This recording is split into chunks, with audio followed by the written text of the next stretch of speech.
பேரன்புடைய Sri media Tamil பார்வையாளர்களுக்கு வணக்கம். இது மங்கும் சனி. ஆனால் 1970கள் 80கள் என்பது பொங்கும் சனி. இது மங்குகிற காலமாக இருக்கிறது. ஆனால் அது பொங்குகிற காலமாக இருந்தது. மிகச்சிறந்த ஒளிப்பதிவாளர் பாலு மகேந்திரா, PC ஸ்ரீராம், லெனின், இப்படி எத்தனையோ பேர் இருக்கிறார்கள். அவர்களில் ஒருவராக திகழ்ந்த செழியன் அவர்கள் மறைந்து பிறகு உடனே ஜானகி அம்மா அவர்கள் மறைந்து விட்டார்கள். ஆந்திராவிலே பிறந்து தமிழ்நாட்டிலே வாழ்ந்து புகழ் பெற்று கர்நாடக மாநிலத்தில் தன்னுடைய ஓய்வு காலத்தையும் இறப்பையும் தீர்மானித்து கொண்டவர். தென்னிந்தியாவை கட்டி ஆண்ட கலைஞர்களில் முதன்மையானவர். ஏறத்தாழ 45,000 பாடல்கள், 10க்கும் மேற்பட்ட மொழிகளில் 45,000த்திற்கும் மேற்பட்ட பாடல்களை பாடியிருக்கிறார். நாம் எப்படி நினைக்கிறோமோ அதை போல ஒரு தெலுங்கனும் நினைக்கிறான். நாம் எப்படி அழுகிறோமோ அதை போல ஒரு கன்னடனும் அழுகிறான். இதை ஒரு மனிதர் சாதித்தார், ஒரு அம்மா சாதிச்சாங்கன்னா அது எவ்வளோ பெரிய விஷயம். வாழ்க்கையில் பொன்னும் பொருளும் அழியக்கூடியது, பதவி பட்டங்கள் எல்லாம் அழியக்கூடியது, எல்லா காலத்திலும் நிலைத்து நிற்கக்கூடியது கலையும் இலக்கியமும். அதனால்தான் இசையரசி MS அவர்களுக்கு முன்பு பிரதமர் சொன்னார், நேரு அவர்கள், நீங்கள் இசை உலகத்தின் மகாராணி, நான் கேவலம் ஒரு பிரதமர் அப்படின்னார். அப்படின்னா நேருவினுடைய அந்த இசை ரசனை, கலையினுடைய ஈடுபாடு எவ்வளவு பெருசுன்னு பாருங்கள். இது நேருவுக்கு மட்டுமல்ல, இந்திய நாட்டின் கடைக்கோடி மனிதன் வரை கலைக்கும் இலக்கியத்திற்கும் அடிமை. அந்த கலையை, அந்த இலக்கியத்தை தன்னுடைய குரலில் கொண்டு வருகிற மாயம் இருக்கிறது. அந்த மாய வித்தை அது சாதாரணமானது அல்ல. சுசீலா அவர்கள் குரலில் ஒரு தாய்மை இருக்கும். ஆனால் ஜானகி அம்மா டீனேஜ் பெண்களின் காதலை, காமத்தை தன்னுடைய குரலில் குழைவாக கொண்டு வந்தவர். மழலைகளின் பேச்சு, மழலைகளுக்கே உரிய அந்த பாடலை பாடுவது எல்லோராலும் இயலாது. குரல் கடுமையாகிவிடும். 18 வயதில், 16 வயதில், 20 வயதில் குரல் மாறிவிடும், கடுமையாகிவிடும். ஆனால் அப்படி சாகும் வரை, தலைமுடி நரைக்கும் வரை தன்னுடைய மழலை குரலை மாற்றாத ஒரு மாணிக்கமாக, மரகதமாக அந்த குரலை கொடுத்திருக்கிறான் ஆண்டவன். ஜானகி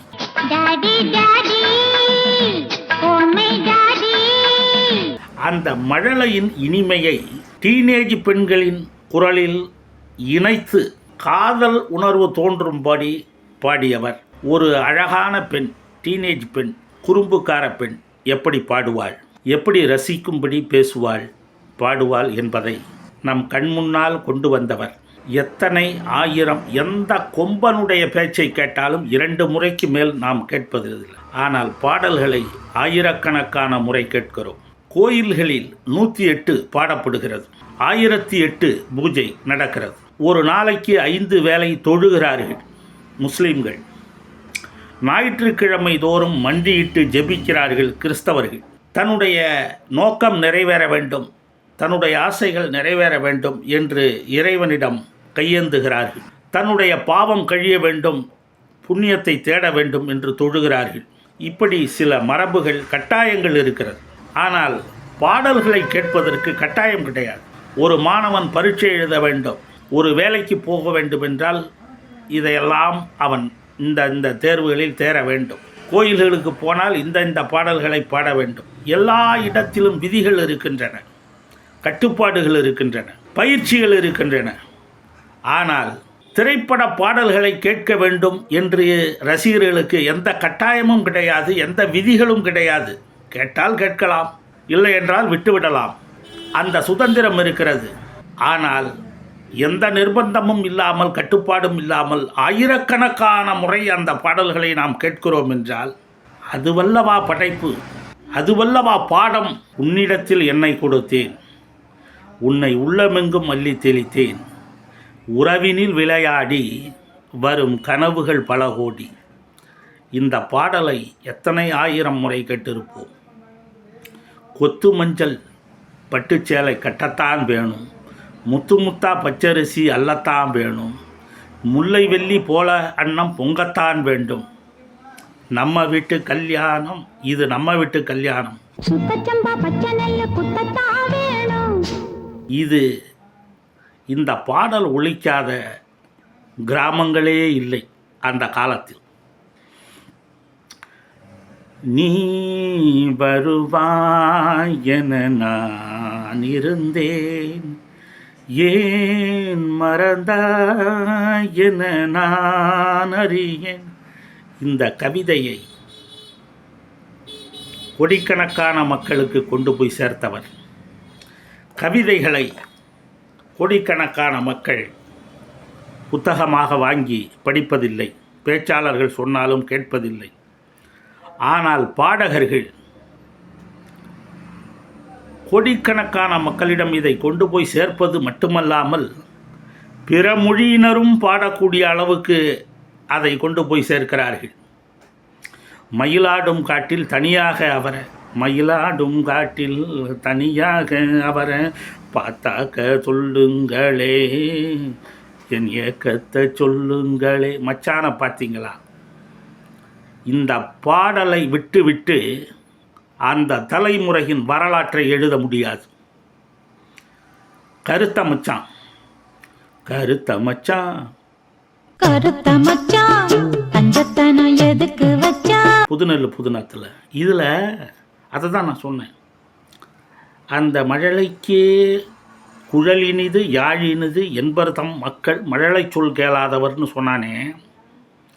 அந்த மழலையினுடைய குரல் இனிமையை கன்னி பருவத்தில் இருக்கக்கூடிய பெண்களின் குறும்பு குரலாக மாற்றி ரசவாதம் செய்தவர், மாய வித்தை காட்டியவர் ஜானகி அம்மா அவர்கள். எந்த பூவிலும் வாசம் உண்டு.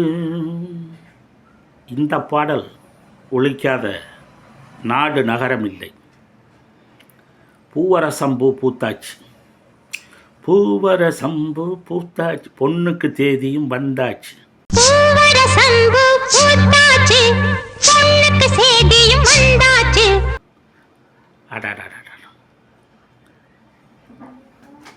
ஒரு 1000 தன்னம்பிக்கை புத்தகத்தை படிக்க வேண்டியதில்லை.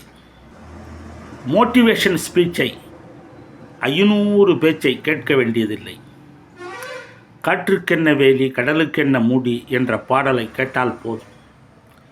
பூவரசம்பூ பூத்தாச்சி என்கிற பாடலை கேட்டால் போதும்.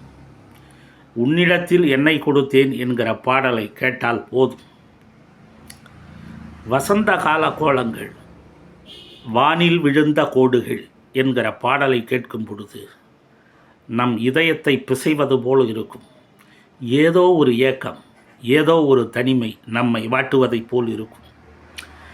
இந்த மன்றத்தில் ஓடி வரும் இளம் தென்றலை கேட்கின்றேன்.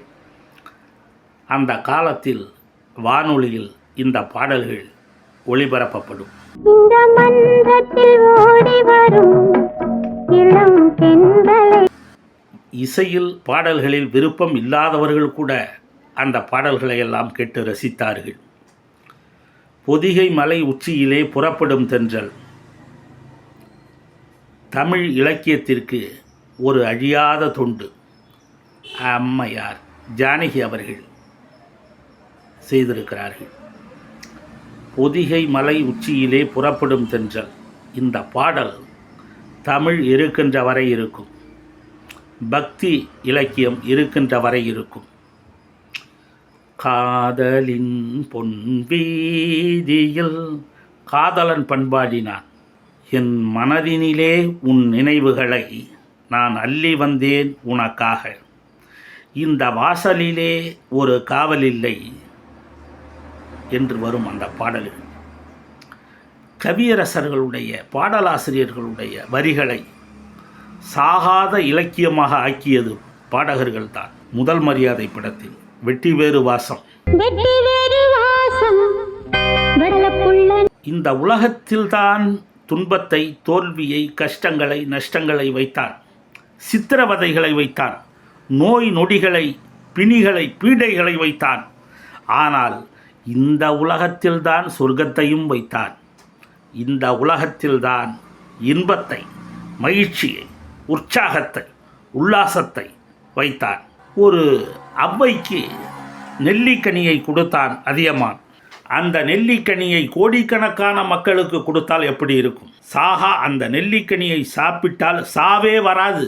ஆகவே நல்லவர்களுக்கு அந்த நெல்லிக்கனியை கொடுக்க வேண்டும் என்று சொன்னான்.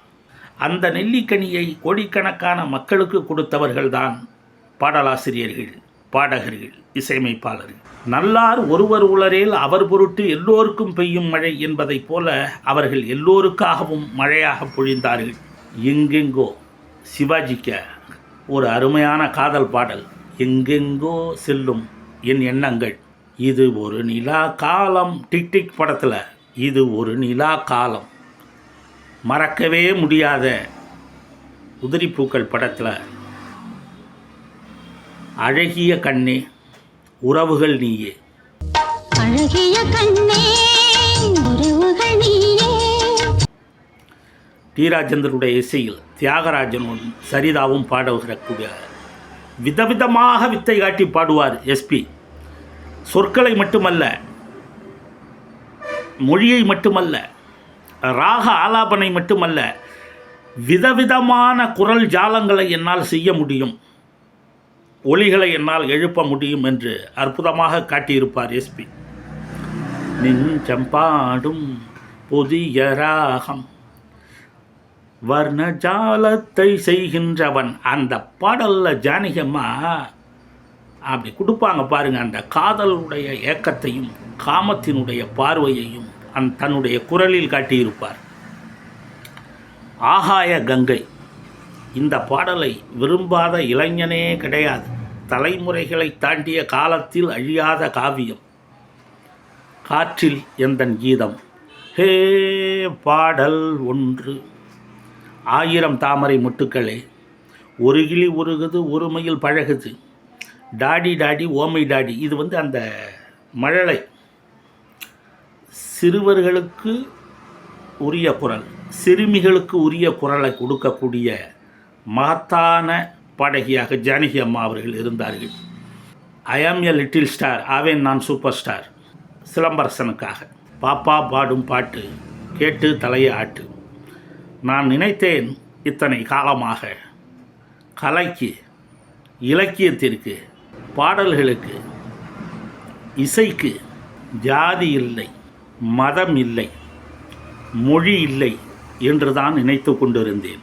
ஜானகி அம்மா மறைந்த பிறகுதான் நினைக்கிறேன், ஆண் பெண் என்ற பேதம் கூட கலைக்கு கிடையாது. பெண்கள் ரசித்ததை விட ஜானகி அம்மாவினுடைய பாடல்களை, சுசீலா அம்மாவினுடைய பாடல்களை எல்லாம் பெண்கள் ரசித்ததை விட இந்த உலகத்தில் உள்ள ஆண்கள்தான் அதிகமாக ரசித்தார்கள் என்பதை உணர வேண்டும். ஆண்கள் அதிகமாக கேட்பது ஆண்கள் பாடிய பாடல்களை அல்ல, பெண்கள் பாடிய பாடல்களைத்தான். இப்பேற்பட்ட சாதனை, கடவுளால் கூட செய்ய முடியாத சாதனை, இறைவனால் கூட செய்ய முடியாத சாதனையை செய்தவர்கள் பாடலாசிரியர்கள், இசையமைப்பாளர்கள், பாடகர்கள், பாடகிகள். அழகு மலராட என்கிற பாடல் வைதேகி காத்திருந்தால் படத்தில் ஒரு சீரியஸ் டைப் கொண்டு வரணும், பயங்கரமாக பாடணும், ரொம்ப சீரியஸாக பாடணும். அதை பாடினாங்க. ஊதாத புல்லாங்குழல் எனதழகு சூடாத பூவின் மடல்,